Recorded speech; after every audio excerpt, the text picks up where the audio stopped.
Happy Pride. So, one of the things that always gets me is when someone comes up and says, someone's sex is male or female, that's all that exists. And they talk about it as if it's fact. And they're like, I'm talking from science, but they actually don't understand science and they don't have any idea what they're talking about. So, I'm going to take a minute to talk about that. Our understanding of biological sex and gender is often rooted in our education systems from elementary school. Think of it kind of like politics. When you're in elementary school and they teach you about voting for president, they tell you that you vote, your vote counts, and then whoever gets the most votes for president, that becomes the president. And that's not exactly true. And so later in further education, high school, college, whatever, you learn about electoral college, and then you learn about how complex that is, and that's actually more in line with how we get our presidents in the United States. Our understanding of biological sex and gender are similar. A lot of people, they're still looking at it in a binary stance, male or female, because that's what they are often taught in elementary school. Because in elementary school, we're not going to get into chromosomes and gene expression and hormones and all of the things that make up a person. That's way over the top of most elementary school kids. And because people don't pay attention in biology and other classes that happen later in life, we end up with people who are still stuck in the binary. Everything about our person is a spectrum. We like to talk about spectrums when we talk about autism, but it's the same for just about everything that makes us us.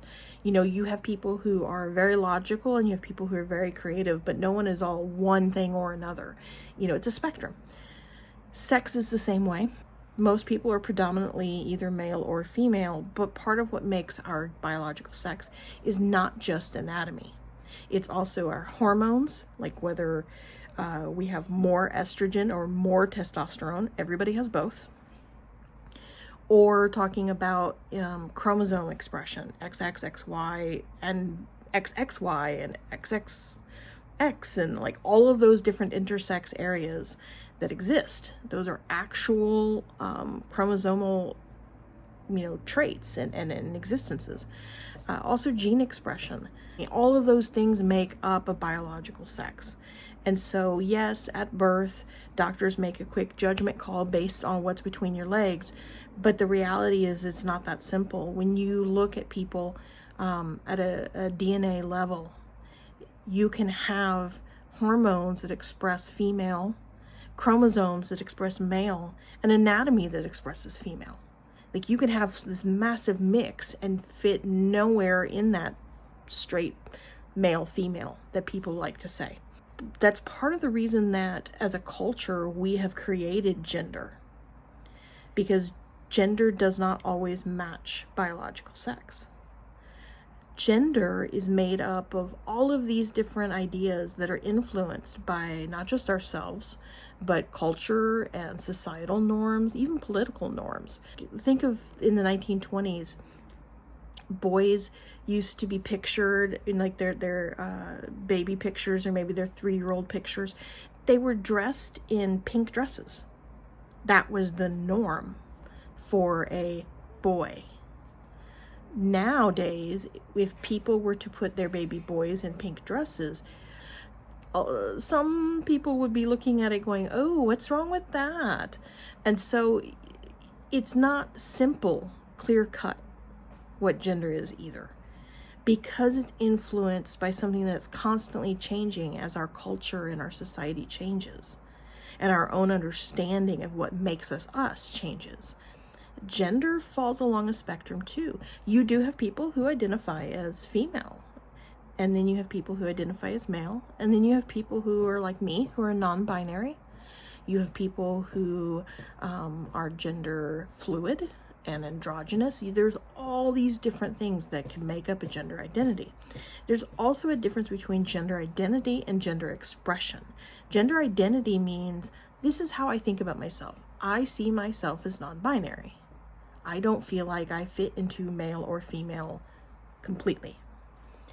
Gender expression is how I portray that identity. meaning, do I tend to wear more female clothes? Or do I wear more male clothes? Do I wear something that's in between? Do I wear both? What do I do with my hair? Like, a lot of us that are non-binary, we tend to love our side shaves. All of those different things go into our expression, how we express the way we see ourselves internally. And so when you're talking to someone who tells you, here are my pronouns, here is my gender identity, here is who I am, believe them. Because not only does biology and psychology and all of the other different sciences back them up, but we ourselves know ourselves better than anyone else. We're the ones living in our head. We're the ones living in our skin, in our body. So if we tell you this is who we are, respect that. Okay? Gender and biological sex are not binary. We know this. It's 2024. Get with the program.